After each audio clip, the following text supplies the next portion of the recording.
I told you guys, I creeped you guys out when I met you, and I said that me and my wife had sex to Slow Ready. And you guys were like, very nice to meet you, Mrs. Kreischer. Yo, Philly, we're coming with the Tops Off World Tour November 29th, and I'm bringing DJ Jazzy Jeff to Philadelphia, then Norfolk, Winston-Salem, Fairfax, Roanoke, Rochester, Worcester, Newark, Providence, and Albany, New York, December 10th. Come on in, anybody. That's the cool part of a jam band is like you weave your way in and out of things you know, things you don't know.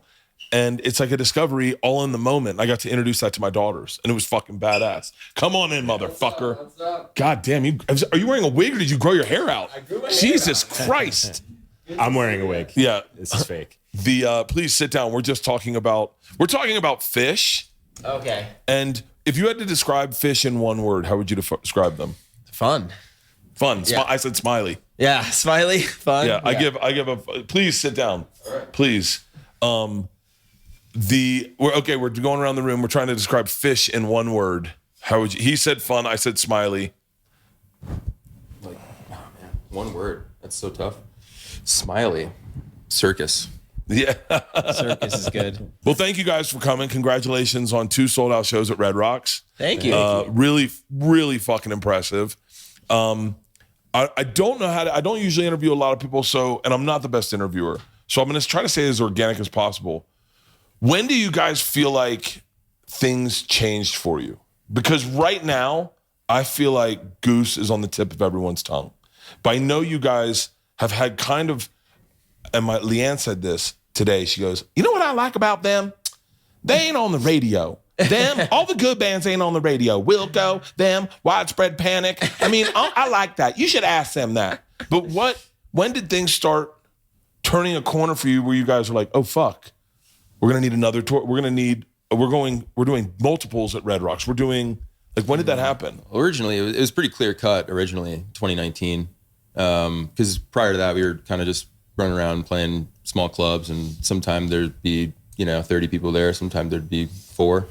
There's a lot of that for a few years. But then, in 2019, it was just kind of like it kind of just reached this tipping point, and then there were a couple festival sets that kind of spread quickly, and it's just kind of been building since then. Are you guys all collectively artsy dudes?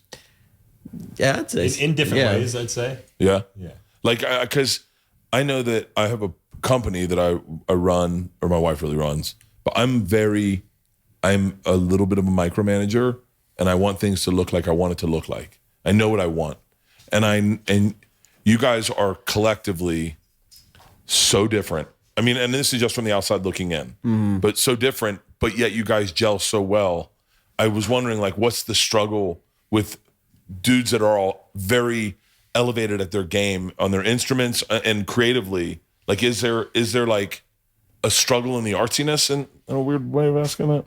I think we love and fight with each other like brothers. Really?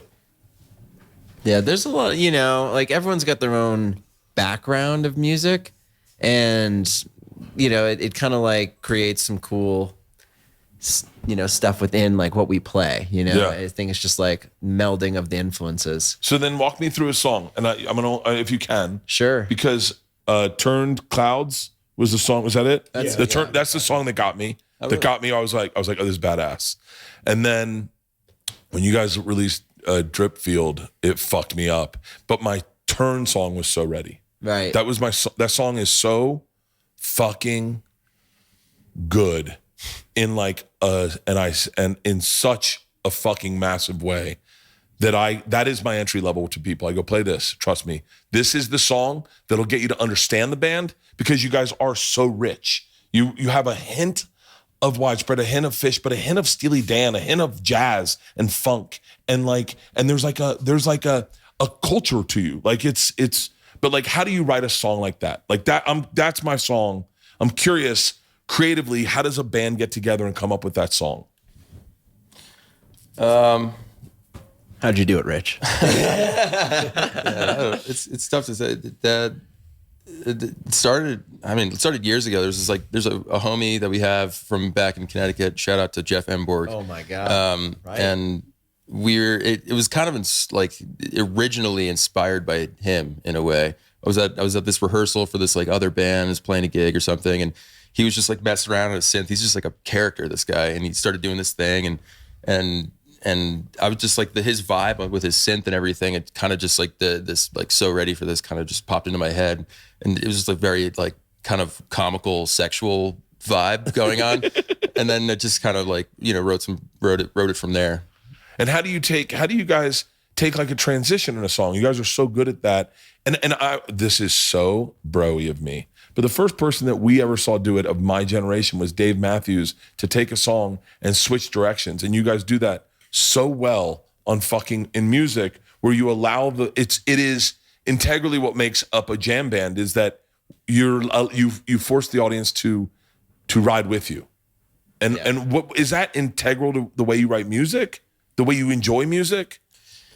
I have a sister who's 10 years older than me, and when she was in high school, she listened to a ton of Dave Matthews. So I was like 3 years old in the car while she was, listening to Dave Matthews constantly live stuff. And for a long time, it didn't really do anything for me. And then finally it kind of clicked. So that music actually seeped in at a very young age for me.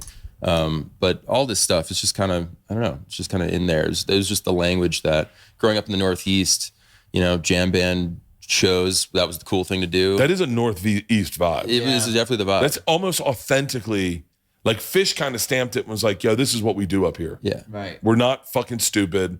We like music, and we're not gonna like the music you like. We're gonna make our own shit. Yeah. They're definitely intelligent. Well, you're like one of the dudes. I'm in the hotel that all your fans are at, and one of the dudes is like, you gotta ask Rick, like, what's his parents were like really good parents. And I was like, huh? And they're like, yeah, like they're the reason he's like, because they like really supported him. And I was like, right? And they're like, no, like they like, what was the word? It was That's funny. They're like, gave him like positive reinforcement, all like, and I was like, what? And they're like, he was a Hare Krishna. I was like, huh? And so, yeah. Not directly related, but yeah. Yeah, my parents rule. They were incredible. You realize no one in a band's supposed to say that, right? Really? You're supposed to be like, oh, it was really hard. Suck. It's the reason I write music.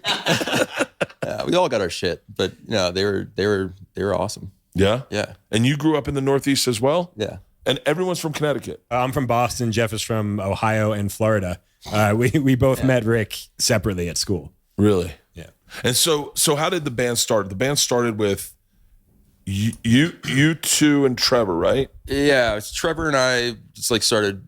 So there was a band that preceded Goose called Visudo, and that was like it only lasted a year and a half, but it was a really formative experience for a lot of us. There's another guy that I started that band with named Matt Campbell, who him and I have written a lot of songs together, and we still do. A lot of the songs we started playing last year, we started writing in again together. But so that band kind of was like a pretty formative experience, and then we went our separate ways, and it was kind of a tumultuous thing. And I actually moved out here for a year. Colorado. Yeah, I lived in Fort Collins for like a year.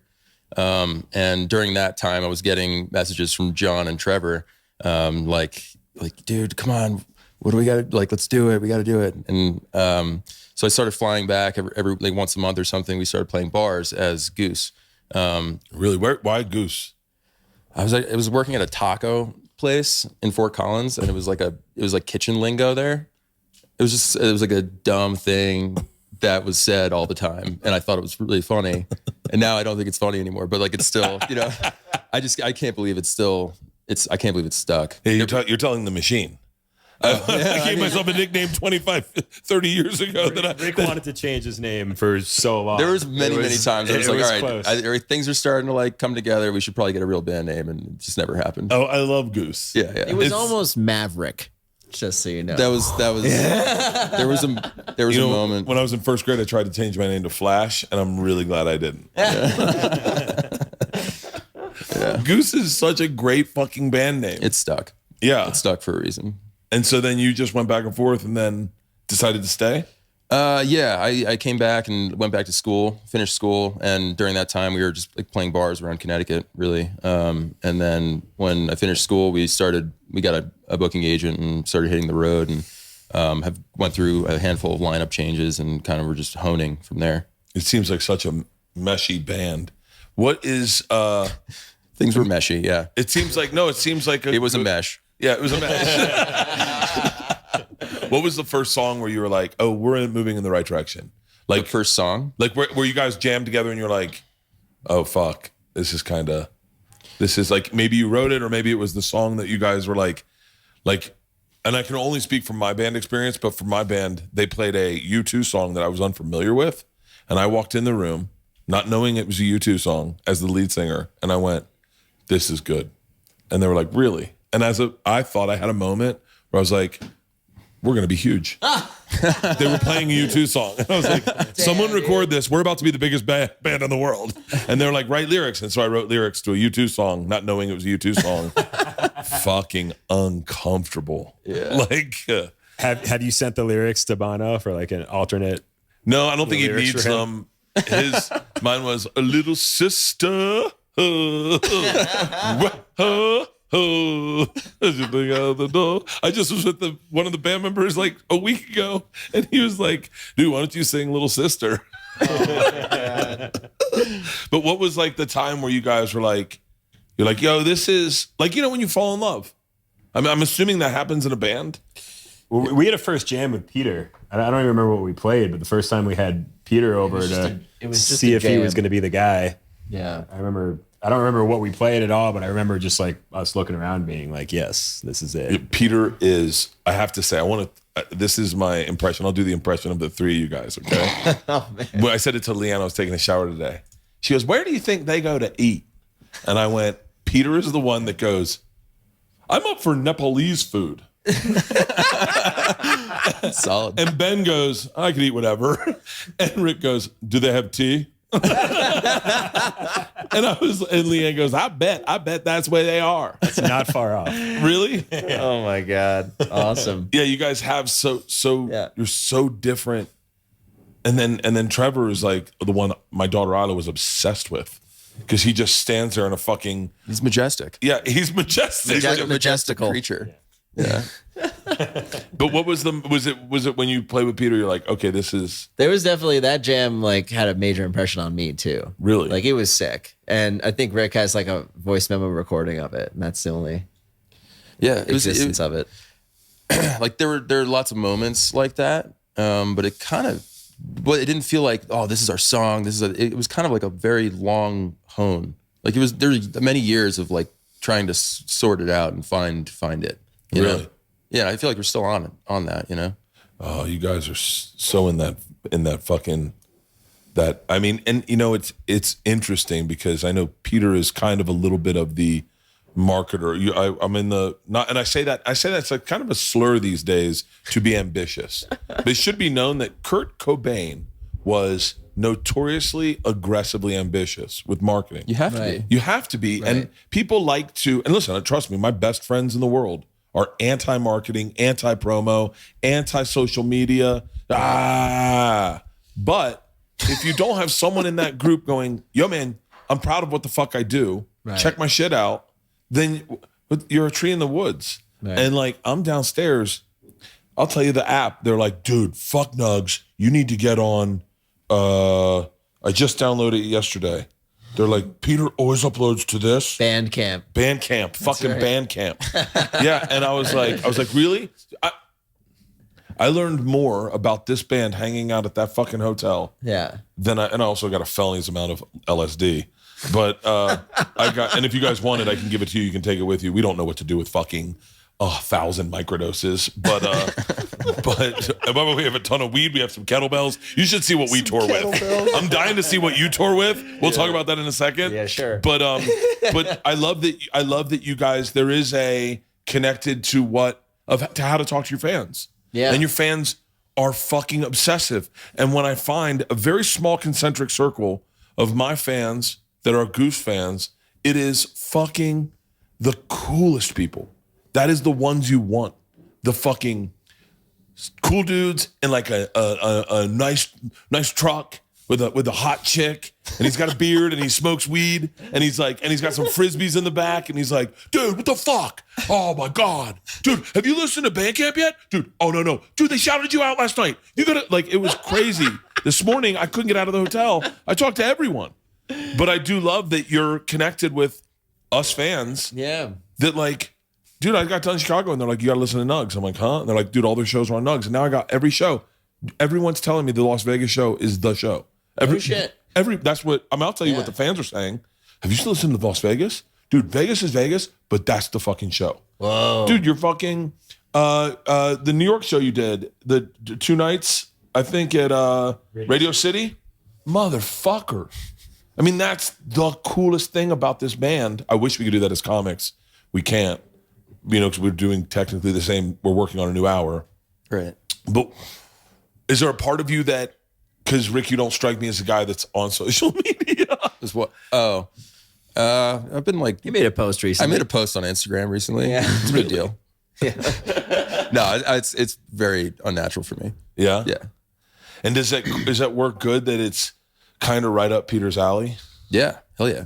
Yeah. I mean, Peter's like his whole tech world and capturing content, it went hand in hand with us blowing up back in 2019. Those festivals that we made an impression, it wasn't just the sets that did it, but the next day, Peter had edited a multicam HD video, and we were the first band. We were on the bottom of the bill of these festivals, and we were the first band to release any content, and it was all pro HD content. And so that really got us out there in front of people. Give me a Peter. I've actually have a Peter right there. There he is. So what is that part of your brain? That was like, I love this music, and before I joined Goose, I was a big fan of Goose. So like joining Goose, I was like, oh my God, we got to start recording, like getting this stuff out there. Cause I was like, I think this music is incredible. These songs are dope. And it was just like, we were playing cool places. Like it just felt like natural thing to do. And when we had like those big shows, like those festival sets and stuff, it's like, it was like a good way to capitalize on the buzz, of like, oh, did you see that band? Like I'm like the smallest stage there, and then you could have like a video to like go show your friends afterwards. Like it just seemed like the logical thing to do, It is the logical thing to do. Yeah, of like It's if so you're hard the to smallest band on the festival, you gotta like do you gotta do extra to try and move yourself up, What bands were on those festivals, if you don't mind me asking? Because I'm curious what bands they paired you with. I mean, we were like the Peach Fest lineup. That was the one that fucking popped you guys, right? That was big. We were like 4th from the bottom on the lineup. And there was like, that year, I'm pretty sure like during our set was like Green Sky, Bluegrass, and Lettuce, like on to other stages. And then who else played? Like String Cheese played String that Cheese. year. Did Trey play that year too? I'm not sure. I think Lotus did. Yeah. Trey played Peach most years, so probably. Yeah, I'm sure there was like, there's always an almond thing. But like, yeah, there was like, Phil Lesh was there, I think. Yeah, yes. I'm trying to remember. Yeah, I'm trying to remember. But like, there was big bands on there, like bands that we look up to, So it was Schofield was with Phil. Oh yeah. That's crazy. I've said that to my friends before. I said, I'm like, I go, man, if I was as good as you at comedy, I'd be fucking huge. Because I'm very talented comedian. I will say that. I like, as you say that, I do feel that way about myself, but I definitely promote myself. No one's going to do it for me. And when you're a single, when you're a single entity, there is a little bit, it's nice because I get to make all the decisions. I don't have to run anything by them. And I'm sure there's times where you're like, dude, we should put this out. And you guys are like, oh, for real? There was definitely a lot of those times, I think earlier on, and it was like, I don't know. There's the artist part of it where you're like, it's hard to just imagine like anything's good enough to put out, But I have to say this, and I have to say this only tethered to the fact that we're talking about marketing and promotion. Watching you play, like, you are so authentically an artist. You are fucking touching 9 instruments at any given time, and you're so lost. You're so lost in the moment. Like it's really fun to watch. It's fun to watch all of you guys play. Yeah. Everyone's got their own vibe. They really do. Everyone definitely has their own thing. It's great. Yeah. Yeah. It's cool. What do you guys, what's your tour look like? Because like my tour notoriously has been booze, weed, kettlebells, workouts. That's it. Booze? Not much here and there, like a cocktail here and there. Yeah. but Sometimes not a ton. cacao ceremonies and tea. We're pretty tight these days. Cows? We might do like a shot of tequila before a second set or something like that. Yeah. Shot? Yeah. Yeah. Oh, cool. I don't recover like I used to. Like 10 years ago, like van and trailer days, I was partying a lot. And now I just can't do it on the road. Really? I like the micro. I like the micro. Yeah. I like the mushrooms. Yeah, we've got. Oh, we should give you guys some mushrooms to take with you. I've got. I bet you guys. Hey, do you guys get given drugs a lot? We are supported by Black Buffalo Zero. Look, if you're 21 and older and you chew or dip like me, check out award-winning tobacco alternative Black Buffalo Zero. It is everything you love about dip: the smell, the taste, the flavor. Nothing you don't. No compromise. Long cut and pouches made from edible green leaves, food-grade ingredients. Black Buffalo comes in all our favorite flavors. Wintergreen. God, I love the taste of wintergreen or mint, straight peach. They even have blood orange. Black Buffalo sells their products online and ships directly to your front door at blackbuffalo.com. You can use our promo code BERT for 15% off your first order. Black Buffalo also sells their products in thousands of retailers across the United States. My favorite thing in the entire thing to do, the entire world, is when we pull into a truck stop to go to their store locator and find out if that is the location that sells us. We were at an AM PM the other morning. We pulled in on the tour bus and I went, "Come on, Black Buffalo. Come on, Black Buffalo." Honor your rituals with Black Buffalo. One last time, that is 15% off your first order with code BERT at blackbuffalo.com. Black Buffalo Zero products are intended for adults aged 21 and older who are consumers of nicotine or tobacco. The Skylight Calendar is a smart touchscreen calendar and organizer for all your chores, groceries, and to-dos. It automatically syncs all the different digital calendars and events your family uses and shows them all in one beautiful touchscreen display. Skylight Calendar is the best way to give your family peace of mind to enjoy the things that matter most. The Skylight Calendar is super easy to set up and to use. It works by syncing events from already existing calendars you have, including Google, Outlook, and Apple calendars. You can also add events directly using the touchscreen or with the Skylight mobile app. It shows all the family events together in one spot so you can see what everyone else has going on each week. The families are more likely to actually check it since it's always up to date, so they don't question mom every day like I do it nonstop to Leanne. What do I have today? I almost enjoy doing that to her, and now she just goes Skylight Calendar, and I love it. It's right in the kitchen. I love it. Events are color-coded so you can visually map out your family's plans for the week into beautifully color-coded time blocks. Everything Skylight does, I have been in love with. We're getting a Skylight Calendar for the bus because we have a huge tack board that we put up dates on. I'm telling you right now, this is next level enjoyment for me. It is. I love a calendar, and I love my Skylight Calendar. As a special limited time offer for our listeners, get $15 off your purchase of a Skylight Calendar when you go to skylightcal.com/Bert. To get $15 off your purchase of a Skylight Calendar, just go to skylightcal.com/Bert. That's skylightcal.com/Bert.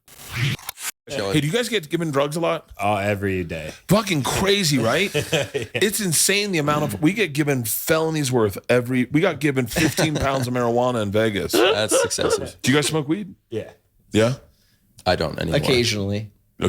Yeah. I've been smoking a lot. I've been drinking 62 days. I don't know. Oh, wow. Damn. Yeah. Nice. Yeah, I was a mess when I saw you guys. I was like fucking on the middle of this festival I produce, and I came in hot. I say something, I think Rick said it to me backstage. I've stolen that statement. You said, our green room's your green room, so make yourself comfortable. And I went, hold on. I said, you know what you're saying right now, because I live in these theaters. So when you say that, I will come back and take a shit in the middle of the show.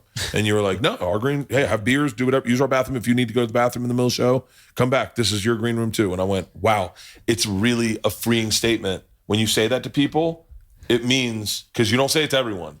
You say it to who you want to hang out. And I say that now. And I always credit you guys by saying that. I go, my green room's your green room. Make yourself at home. Make yourself comfortable. Drink everything you can. I'm not going to drink it. I'm not going to eat all this food.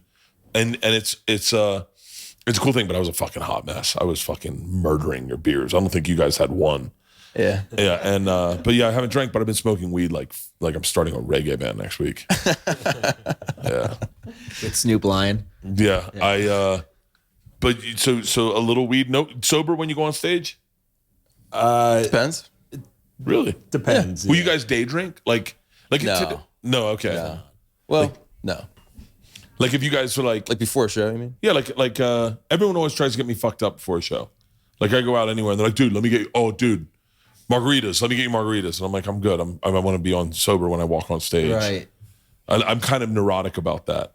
But you guys are all pretty sober walking on stage? It's changed over the years. I used to go out on stage so stoned, and now I don't. I'll smoke in the morning on show days, and then I'm sober the whole day. And then the second the show ends, I might have a shot of tequila before. But the second the show ends, I'm getting stoned and relaxing that way. Really? Because that doesn't mess me up the next day. If I have a couple drinks, I love whiskey, but I'm going to be hungover the whole next day. Yeah. And drumming hungover is the worst thing. Oh, in the yeah, I world. bet. You're a little more. What about you? I mean, definitely won't day drink, but like sometimes have a hit of a joint. Pre-show. Wait, I gotta tell you a story. We were driving through where the fuck were we? Like Indianapolis or something, or Indiana. We were driving back from Colorado, I think. We were playing a show in like Covington, Kentucky, and it was just like this gnarly drive, and we had to drive through the night. And It was a big show for us the next day. I it remember. was Octave, or Yeah. It's like early. So like 2019. Trevor was a fucking mule back in the day. He could drive. He did 98% of the driving. Really? Unreal machine. He was in a different way. But anyway, so we were driving through the night, and it's like 5 a.m. We get pulled over by these like statey dudes, and I've never felt like less of a human being. It was pretty wild. I mean, they just did the normal thing. They had some dogs, and they were searched the whole thing. And Yeah, they brought the dog around. the dogs do the tell. It's Is that such. when I got The arrested? dog sits and you're Yeah, like, that's when you. Oh, that was, you're bringing up some memories for you me. got arrested? Yeah. Wait, hold on. Wait, keep going. Yeah, well, so these dudes come out and they're, they got the dogs, and the dogs are walking around the thing. And he's like, oh, you did the tail. See, you did the tail. You got the tail. So then they searched the whole thing, and took Trevor into the cop car and then like That's the yeah. first person I bring Trevor. into the cop car for the record. yeah. That's definitely the first person I bring into the cop car. Cuff him, make sure he's safe. He was so pissed. But they were looking for weight. We were rolling with a van and trailer, and they're like looking for, what do you got? Pounds, ounces, pounds. They were literally like, you got pounds? You got ounces in there? What's in that trailer? They're in there like shining the light in our faces. We're all like passed out, and pounds, ounces. And Peter's like, I got a joint in my backpack. And I was like, damn it, Peter, you should not have said that. I have a joint in my Because I back. have more than a Yeah. joint. I kissed a dude at camp. They were pissed. They were like, we don't want a joint in this dude's backpack. We want, but yeah, they searched the trailer, and they found Ben got arrested. You got for what? Yeah, Peter should have shut his mouth, but it's okay. That was Wait, not, what did you get arrested That was for? not what did you in. Once they had something, then they had like full rights to search us, and Yeah. I had definitely more weed than a joint, and like a bunch of concentrates, like dabs and stuff. Oh. And they, Yeah, how did they prosecute for that? I've always wondered. They didn't know what they found. I think if I they got knew what they lucky. found, it would have been Like, way worse. I didn't get cuffed. I got like a court date, and like So there wasn't one cop going, we found some shatter. yeah. No. If they had fully realized what I had, I probably would have gotten cuffed right then and there. But we were able to get out of it and make it to the gig on time. And I think we played like real? a pretty cool show. I don't know. I definitely felt pretty badass showing up after that. That's fucking crazy. I love good road stories like that. So and then that was when you guys were in a tour van with something in the back? Yeah. And then you guys graduated the bus. Was it all bunks? First bus? Yeah, we're still on bunks. Still bunks? Yeah. Guys, let me give you my bus for one day. I just Sure. got a brand Yeah, new we'll take bus. it. Bed in the Yeah. back? Dude, Yeah. we'll talk about this off air. I have the perfect goddamn bus in the fucking world. It's for anyone that lives in a bus. If you go into my bus, you go, Gavin Rossdale walked into my bus and he was like, I want this. It's perfect for someone who lives in a tour bus. How much do you guys stay? How often are you on the road? Pretty often. Yeah. Like we've been on the road we've been working this year for like since March pretty much. It's like some time off in August, but pretty much every other moment has been working. Really? You know, either touring or studio stuff. Is it fun? Yeah, I have fun. I think like right now I still feel pretty young, you know? So like I think our aggressive schedule is still like, I feel like I'm still able to handle it, you know? Yeah. But it could be pretty exhausting at certain times. Like this year was definitely, we bit off a lot, I think. That's the only way to do it though. Yeah. You don't want to be the dude going, I wish I had more. I mean, look, I'm the wrong person. Right. Because I consistently, I take bigger bites. The only reason I ever started doing Red Rocks is because I was like, I was supposed to do it with Jim Jeffries. You know who he is? Yeah. Very talented dude. And he was having a baby and he backed out. And then they're like, well, fuck, do you want to do it by yourself? And I couldn't move 10,000 tickets at the time. But I was like, I like the challenge. I love the biting off more. I would love being, I just watched Tom Petty's documentary. Have you seen it? I haven't. I heard it's good. It's Yeah. amazing. Are you guys, I'm curious what your, like, I would like to know some influences, but not the obvious ones. Like, I'm curious what your deep dives are of like, you go, like Otis Redding. I'm in love with Otis Redding. Dude, that's so funny. That was like one of the first things that popped in my head when you asked that question. Really? Otis Redding, yeah. But just it was like random artists that have had an impact on me. You know, that's like one of them. But there's so many. He passed away at like 26. Released his one album. Wrote so many songs. Right? Like so many impactful songs that other people have done big things with. But he's just, it was just like he had a big sword, that guy. Yeah, and he and his music to this day, even if you try to like, you've seen Jay-Z try to like cover his stuff, they fuck it up. It's better when the way he did it, I think. I feel like I just got into Elvis. I kind of grew up with Elvis. For real? Like my mom's family's like this big Irish family, and Elvis was just like this thing. I don't know. It's like, it's kind of like a funny thing, but also there's a thing in our world where it's like funny but also epic. You know? Yeah. Like a lot of the covers we do kind of fall. It's like a joke, but it's also kind of slaps. You know? Yeah. It's like a certain pocket of things that we do, I guess. Oh, we listened driving back from Vail last night. You got the ooh, ma, do, do, do, do. Oh, yeah. I love, you know, I told you guys, I creeped you guys out when I met you, and I said that me and my wife had sex to Slow Ready. And you guys were like, huh? Very nice to meet you, Mrs. Kreischer. And so It's like kind of par for the course. But that was one of the songs that played that night. We were hanging out in Savannah and we were drinking wine and we were listening to you guys. And I fucking was like, God damn it, this is a great fucking song. But it is, you're right. Like the song I'm obsessed with Elvis is, well, I've never been to England. You ever heard that? No, what is that? You know, have you ever heard that record, That's the Way It Is? I think it is. It's like, it's a live record from like right before things really went south for him. No. It's hot. It's smoking. Really? Yeah, it's incredible. I have an obsession with the tragic characters. Yeah. I don't know. And I feel like I've kind of walked myself down that path a tad bit because I don't know, there's something sexy about it. You know, Elvis, the craziness, as much as it must have been a nightmare at the time, just there's something sexy to it. He was like the trial. He was the trial for like the rock star.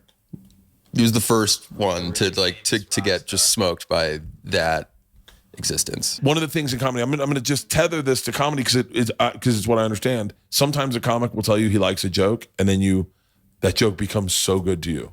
Does that happen in music? Does like I say when you said Trey, I'm assuming that's Trey Anastasio, but like when Trey or Bob Weir or someone who you guys probably look up to is like, dude, I fucking love that song. Does that all of a sudden raise its worth to you, or is it different in music? Certain songs have like taken on a life with our fan base and stuff that wouldn't have necessarily thought. And like Elizabeth. Elizabeth is a song. When you guys play that, that's everyone talks to me about that song. Hell yeah. Keep going. I'm sorry, I didn't interrupt you. Okay. Like what songs take on a life of their own? I don't know. I mean, like the whole LMEG thing was always like that. Always meant a lot to me in like the time, but I never thought it would connect in this way, you know. that it did at a certain point, I guess. And yeah, that's one where I didn't necessarily think that would be the case. People love that, like the lore of that. People love it's, and like that song doesn't get played very often too. So it's like, I don't know. It's kind of it's a really cool, special moment when it does happen. I think people really love the lyrics of that one. Who picks your set lists?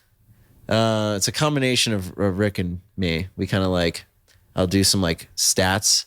He does like the password work. The password stats where we like kind of like write, just check out the past shows in the area and like, or last time at the venue. Yeah, of course. Stat guy. Yeah, and then put down a bunch of songs like these are an option, and then Rick will kind of just go in and create the list. Okay, so then Order.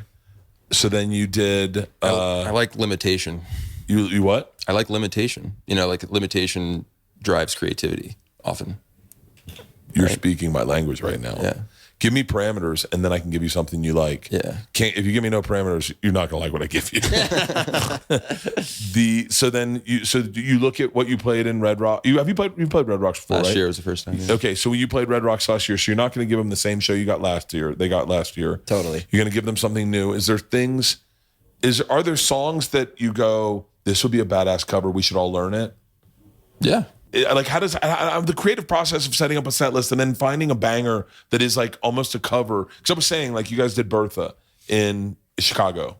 I know you did. I swear to God, you guys did. I was gonna say, I don't think we've ever played Bertha.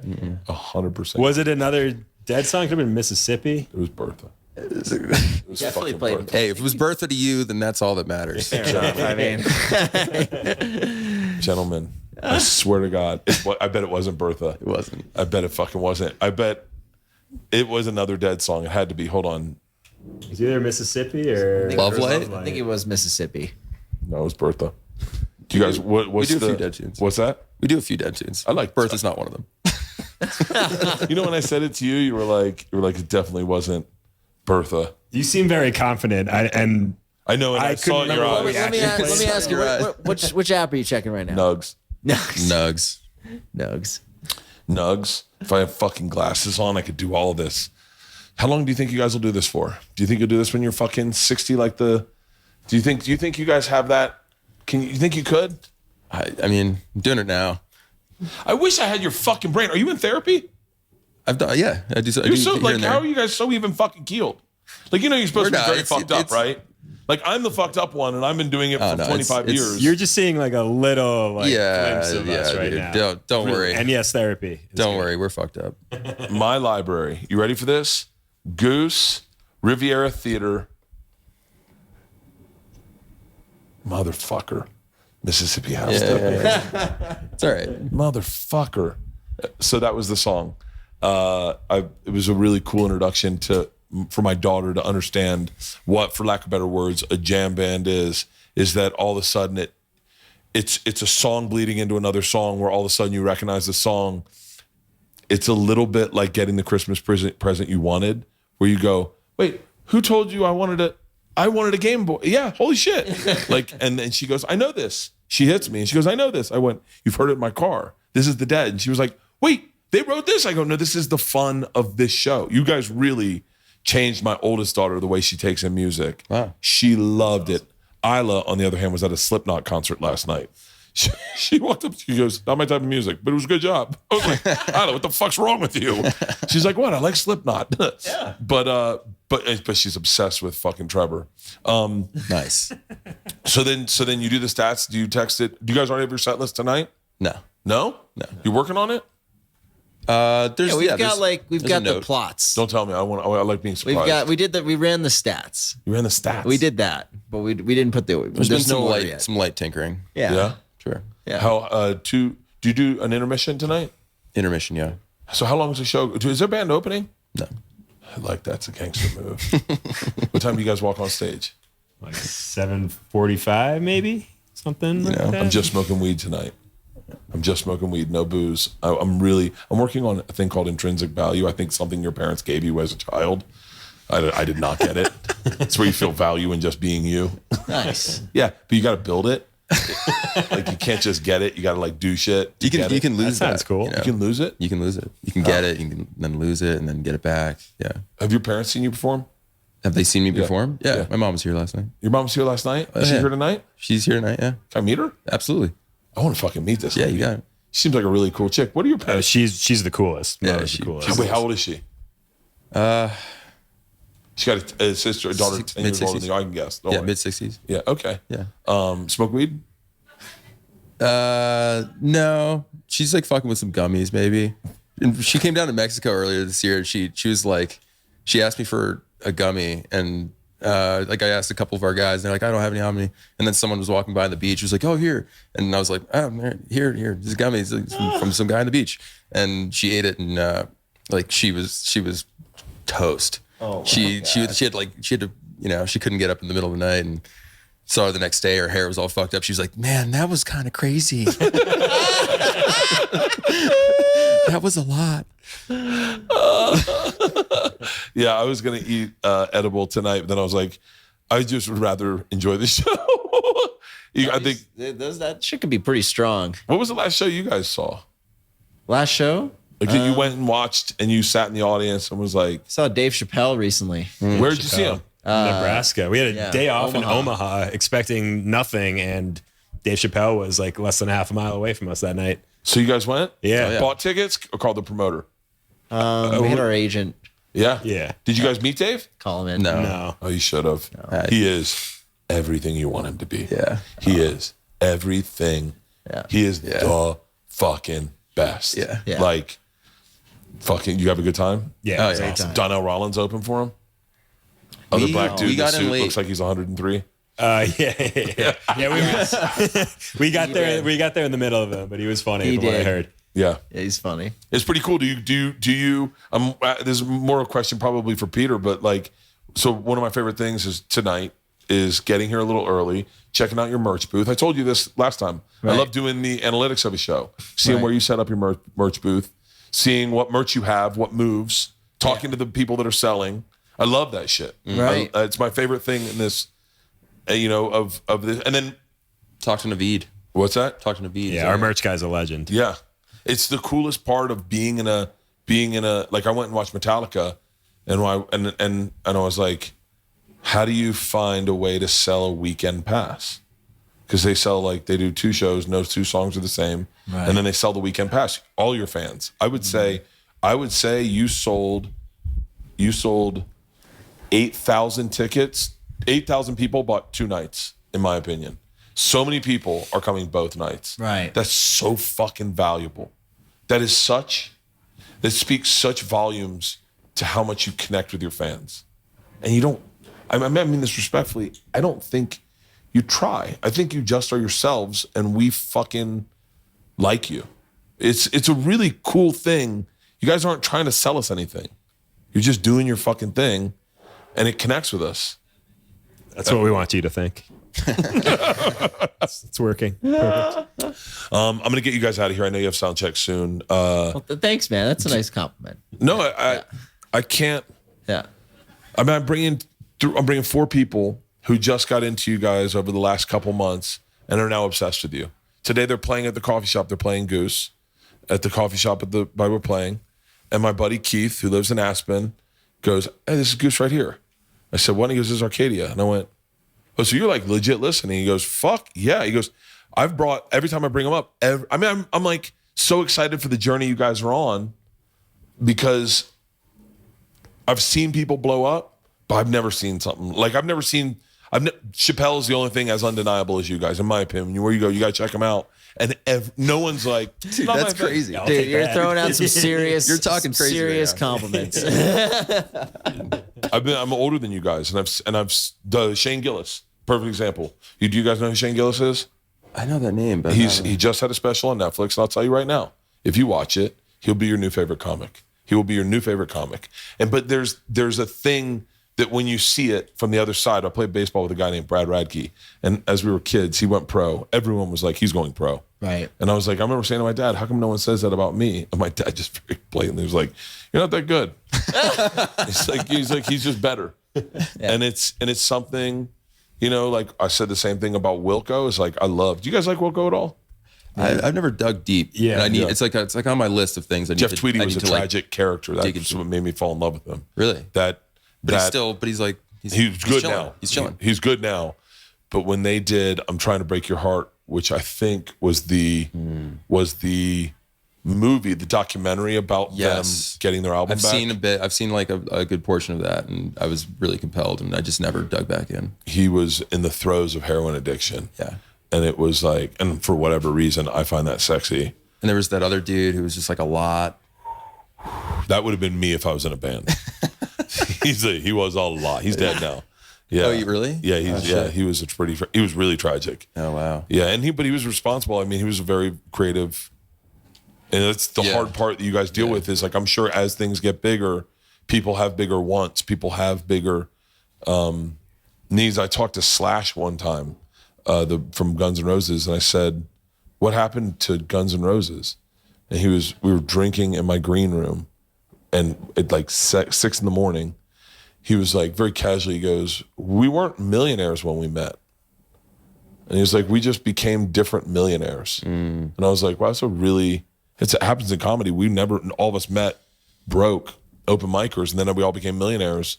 And now me and Tom Segura is my partner in everything almost. We're very different millionaires.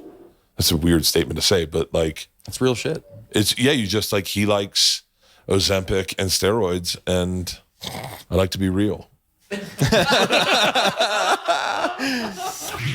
Prize Picks is the largest independently owned daily fantasy sports platform in North America. They are the easiest and most exciting way to play daily fantasy sports.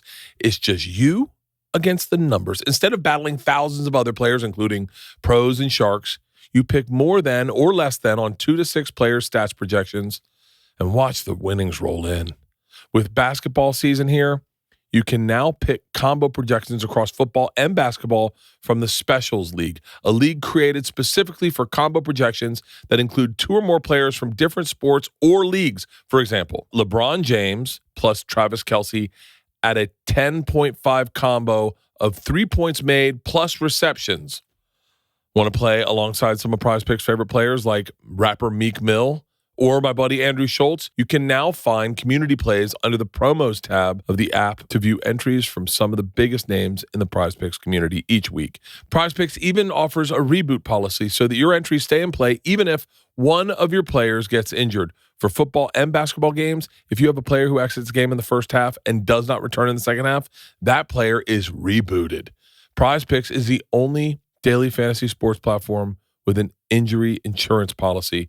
Let me tell you something. If you're looking to spice up your weekends or weeknights, if you love sports and you aren't doing this, I don't know what to tell you. You're missing out a huge part of enjoyment in your life. Go to prizepicks.com/Bert and use code BERT for a first deposit match up to $100. That's prizepicks.com/Bert and use code BERT for a first deposit match up to $100. Prize Picks. Daily fantasy sports made easy. If you run a solo small business, you are an army of one, but you still need a CPA, a bookkeeper, separate payroll solution, and more. Let Collective take care of the paperwork while you take care of the business.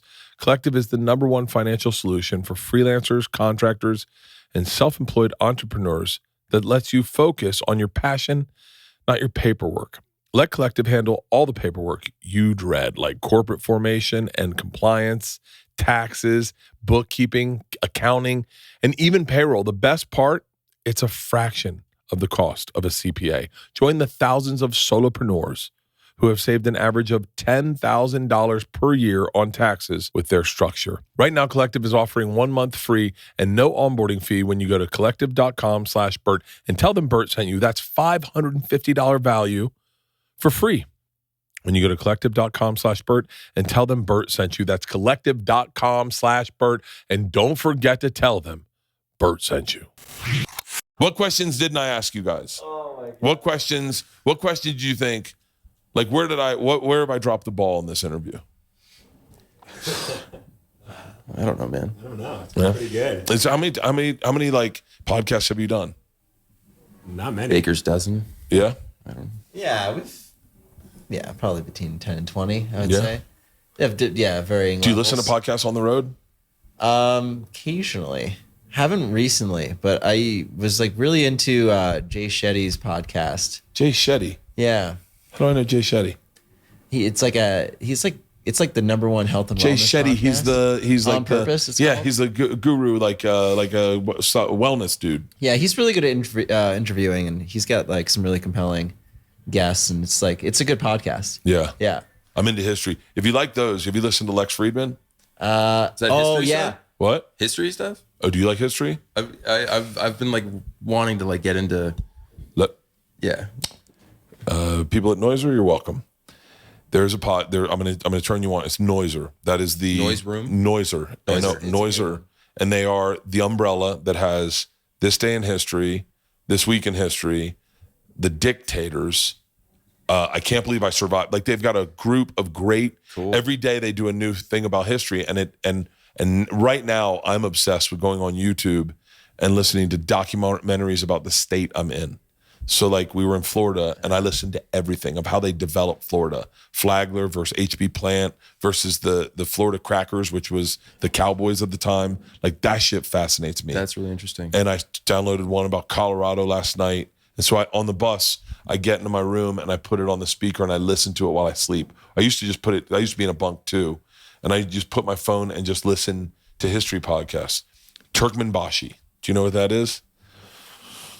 That's the podcast that's going to blow your mind. You guys should all listen to it. It's on the dictators. It's about this guy who got control of this area in this old Soviet Union. Soviet Union falls apart, and this guy, they just have this one part that's an oil producer, and they're like, no one's paying attention. Fuck it, I'm the new dictator. And he and he didn't like how old he was getting, so he added a month. Like this guy's a fucking lunatic. Wow. He was like, fucking throw another month in there. Let's all stay young, right? And so, like, he was a lunatic. He was like, old people are losing their teeth.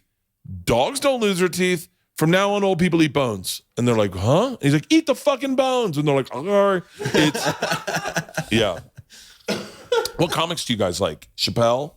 We were just at the Comedy Store cellar. Yeah, Oh, that's right. Someone told me you guys went to the we Comedy actually Store. we got to see Neil Brennan for the second time there. Wow. Amazing. Yeah, Neil Brennan is fucking, he is a really hilarious dude and a really insightful dude. He would have given you guys a great interview. Yeah.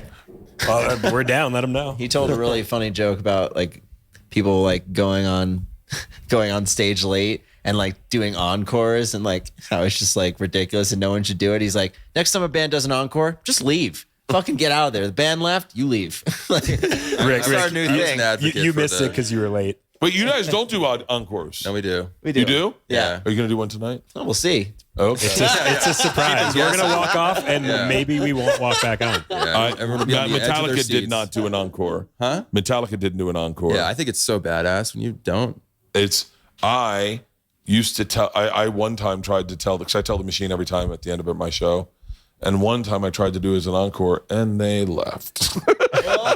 And I was like, it was at a drive-in movie theater. And it was during away. It was during the pandemic. And I was like, all right, that's my time. And everyone's like, the machine. I was like, I'll wait for it. And then all the headlights went on and I was like, fuck.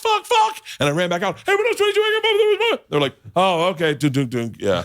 So I'm not, comedy encores are tougher because when you do leave the stage. Yeah. Right. Yeah. No, it originated as a thing that like, people were flipping out and then like they really needed you to come back out because they just needed more. Yeah. Now it's just like this expected thing. So what's the rest of your day look like? Naps? Possibly. I fuck with naps. Sound checking a little Fuck with bit. naps I fuck big with naps, time. yeah. Dude, a bunk nap is the best bunk fucking naps are pretty thing tight. in the world. They're pretty tight. There's a moment when you close that curtain and it's pitch black and it's ice cold and you get in your blanket and you go, ooh, ooh, ooh. You're not wrong. Working out today?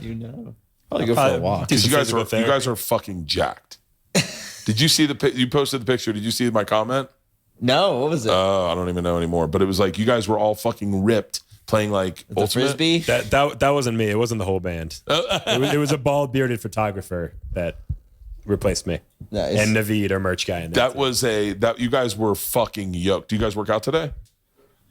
I didn't today. I'll like tap in a little bit. I do little things here and there. I don't go like hard in the paint for like an hour and a half. I kind of just do so shit funny. throughout the day. I get here early. This is my ritual at Red Rocks. I get here early.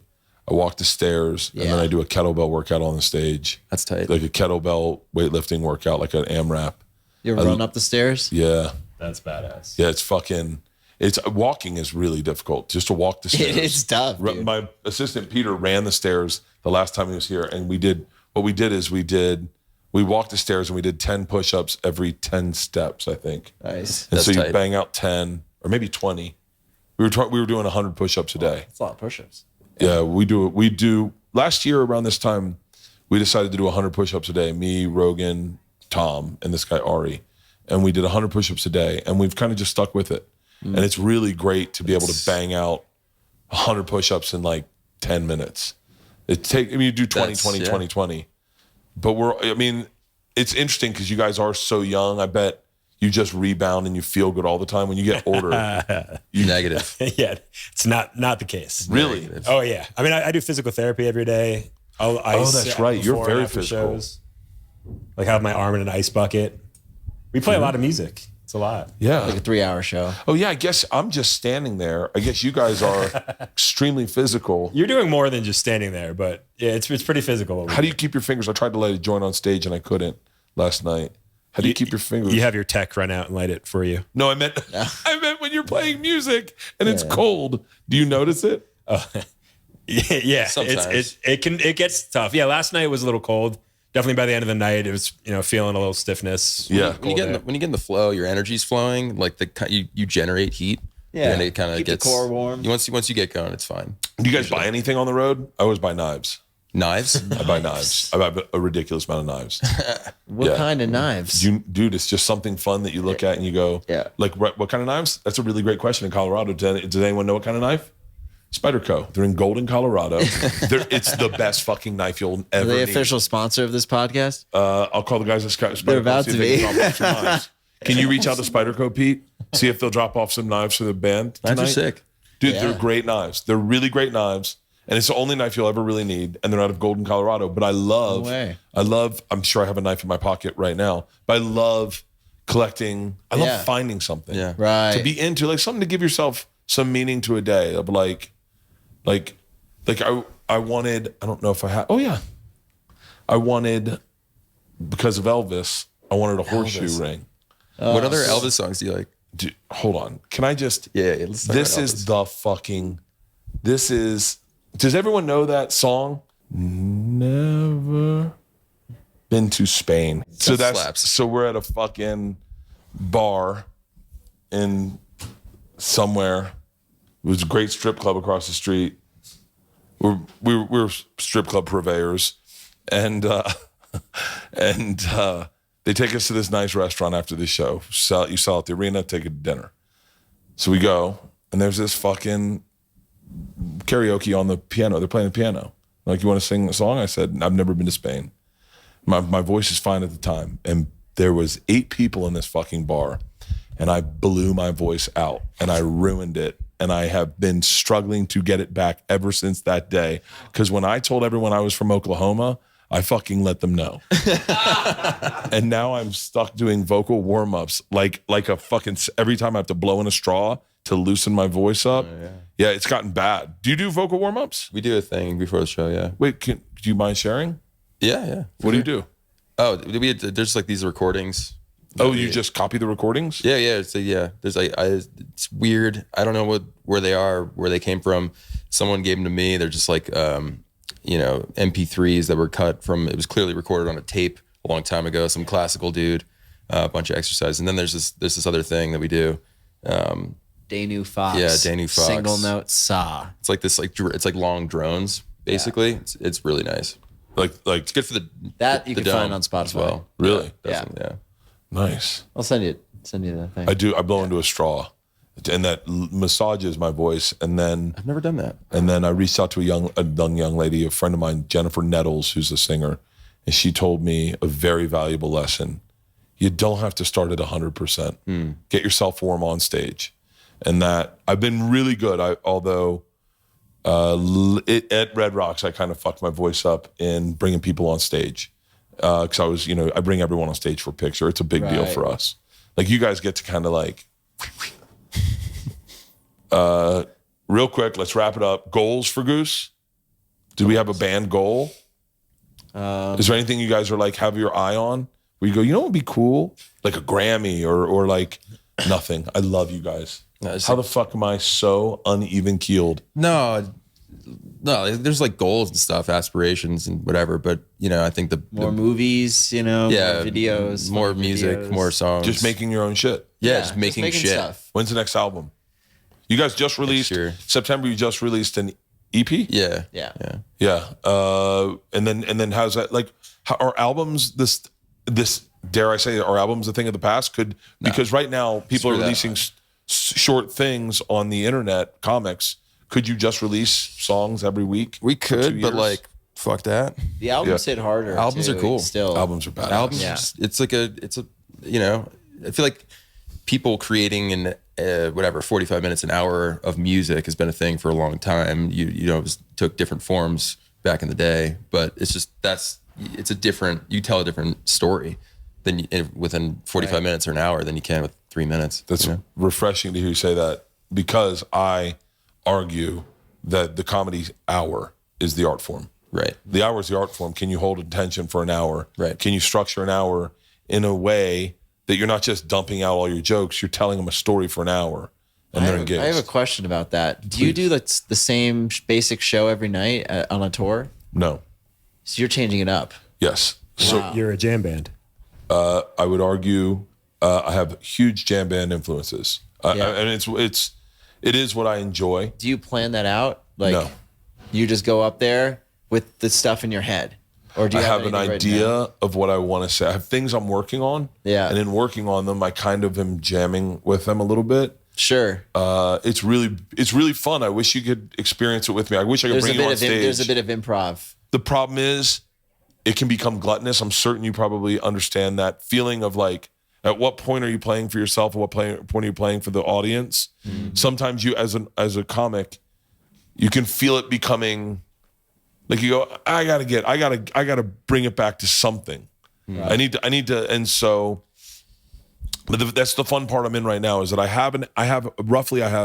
did an hour 45 here the other night. Wow. And so I'll do an hour. I did 2 hours. I think I did 2 hours here. I did an hour 45. Yeah. Yeah, but I have a bunch of shit. And so I like to empty the boat and I like to take a story and see if I can find a way. It's really fun to fucking meddle with it. It's got to be like, I guess, akin to writing a song. Yeah, it's like you have a structure and then you can kind of like, I mean, with us, it's like the improv sections. It's like, oh, we'll see what this goes tonight kind of thing. Yeah. Do you have nights that you're just really tuned in and the nights you're not tuned in? Definitely. Yeah, for sure. I take exogenous ketones before I go on stage. I will just tell you this. Nice. And they fucking dial me in. I've also haven't drank in a while. So I think that might be it.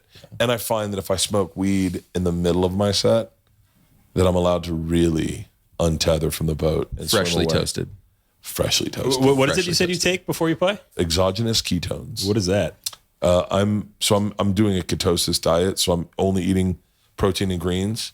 And exogenous ketones are kind of like, there's one company we really like. Do you know the name of them? Ketone IQ. They're it's almost like like a 12-hour energy, but without any sugar, without the caffeine. It's just it kicks your body into ketosis. And man, I take one before I go on stage, and I am so dialed in, and I'm talking cleaner, crisper. I'm thinking clearer. They say a ketosis diet with the fats helps your brain better. You'd have to try it for yourself, but the fats help your brain think. And so I'm like, I'm fucking there. Is that something that's effective if you're not on the keto diet? Yeah, I think so. Wow. Yeah, I wouldn't want to give it to you guys tonight before you play, but I'll drop off some tonight. We have boxes, or I'll have some sent to you guys on tour. I want to send you guys a gift bag of the shit I fuck with on tour, like a kettlebell setup, like with 15 pounds of weed. Have you guys gotten drop offs from? Did you get drop off last night? Most venues this tour have been pretty generous. That's It's crazy. pretty sweet. What's something you want dropped off that no one drops off? Let's put it in the universe. Kettlebells sound pretty sick.